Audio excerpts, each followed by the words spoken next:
जिन्हें मिला आजीवन अविवाहित रहने का वरदान, संतान होने पर रही कुंवारी। दूसरा इंसान 2 चैनल में आपका स्वागत है।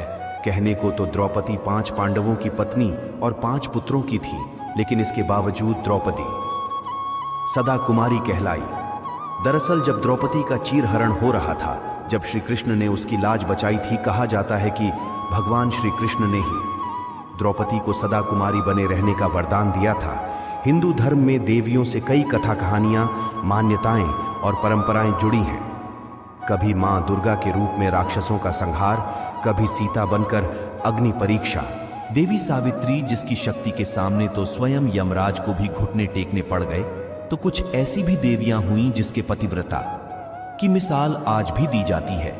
लेकिन पौराणिक समय में ऐसी 5 कन्याएं थीं जो विवाह के बंधन के बंधने के बाद और संतान को जन्म देने के बाद कुंवारी कहलाती हैं। इन्हें पंचकन्या या पौराणिक समय की दिव्य कन्याएं कहा जाता है।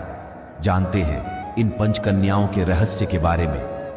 क्या आपने कभी ऐसी स्त्री के बारे में सुना है जो विवाहित होने और संतान के जन्म के बाद भी कुंवारी हो?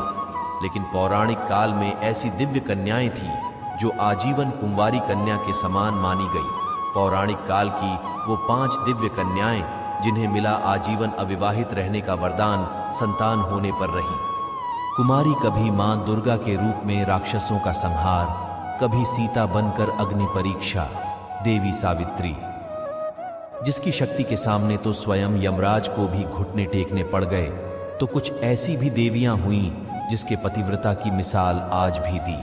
तभी शची के पति इंद्र ने अहिल्या के साथ छल पूर्वक कुकर्म किया।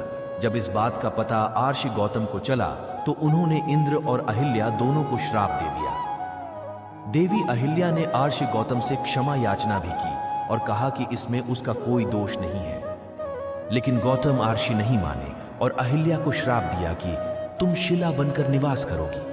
त्रेता युग में जब श्री विष्णु राम अवतार लेंगे, तब उनके चरण रज से ही तुम्हारा उद्धार होगा। इसके बाद राम भगवान द्वारा अहिल्या का उद्धार किया गया है।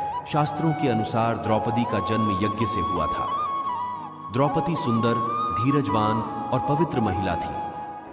कहने को तो द्रौपदी 5 पांडवों की पत्नी और 5 पुत्रों की माता थी, लेकिन इसके बावजूद द्रौपदी सदा कुंवारी कहलाई। दरअसल जब द्रौपदी का चीरहरण हो रहा था, जब श्री कृष्ण ने उसकी लाज बचाई थी, कहा जाता है कि भगवान श्री कृष्ण ने ही द्रौपदी को सदा कुंवारी बने रहने का वरदान दिया था।